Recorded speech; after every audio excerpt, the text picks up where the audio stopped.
+2 ശേഷം കേരളത്തിന് പുറത്ത് പോയി പഠിക്കാൻ ആഗ്രഹിക്കുന്ന ഒരുപാട് വിദ്യാർത്ഥികളുള്ള ഒരു നാടാണ് നമ്മുടെ കേരളം എന്ന് പറയുന്നത്.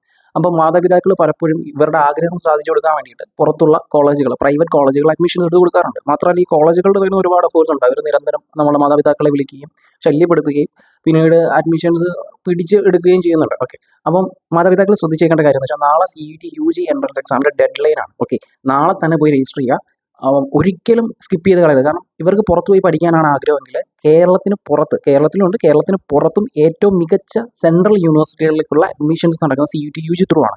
അപ്പം സെൻട്രൽ യൂണിവേഴ്സിറ്റികൾ മാത്രമല്ല, സ്റ്റേറ്റ് യൂണിവേഴ്സിറ്റി വരുന്നുണ്ട്, ഡീംഡ് യൂണിവേഴ്സിറ്റീസ് വരുന്നുണ്ട്, പ്രൈവറ്റ് യൂണിവേഴ്സിറ്റികളിലേക്കുള്ള അഡ്മിഷൻസ് നടക്കുന്നത് CUT UG entrance exam through ആണ്. ഓക്കെ, NTA എന്ന് പറഞ്ഞിട്ടുള്ള ഗവൺമെൻറ്റിൻ്റെ ഒരു ഏജൻസിയാണ് ഈ ഒരു എക്സാം നടത്തുന്നത്. പക്ഷേ ഈ എക്സാമിന് ശേഷം നിങ്ങൾ സെപ്പറേറ്റ് ഇൻഡിവിജ്വൽ കോളേജുകൾ സെലക്ട് ചെയ്തിട്ട് വേണം എന്ത് ചെയ്യേണ്ടത്, ഈ ഒരു സ്കോർ വെച്ചിട്ട് വേണം അപ്ലൈ ചെയ്യാൻ വേണ്ടിയിട്ട്. കാരണം ഇനിയിപ്പം ഈ ഒരു എക്സാം കഴിഞ്ഞ ഉടനെ തന്നെ നിങ്ങളെ യൂണിവേഴ്സിറ്റികൾ വിളിക്കുക കാര്യങ്ങളൊന്നുമില്ല. ഈ എക്സാം നടക്കും, നിങ്ങൾക്കൊരു സ്കോർ കിട്ടി, ഈ സ്കോർ വെച്ച് നിങ്ങൾ ഇൻഡിവിജ്വലി എന്ത് ചെയ്യണം, കോളേജുകൾ അപ്ലൈ ചെയ്യേണ്ടതുണ്ട്. അപ്പം ഞാനതിൻ്റെ പാർട്ടായിട്ടാണ് വീഡിയോ ചെയ്യുന്നത്, ഫസ്റ്റ് പാർട്ടാണ്. അപ്പം പേജ് ഫോളോ ചെയ്യുക, 3 പാർട്ടായിട്ട് വീഡിയോസ് വരുന്നുണ്ടായിരിക്കും. മസ്റ്റായിട്ട് പോയി തന്നെ രജിസ്റ്റർ ചെയ്യുക. ഓക്കെ.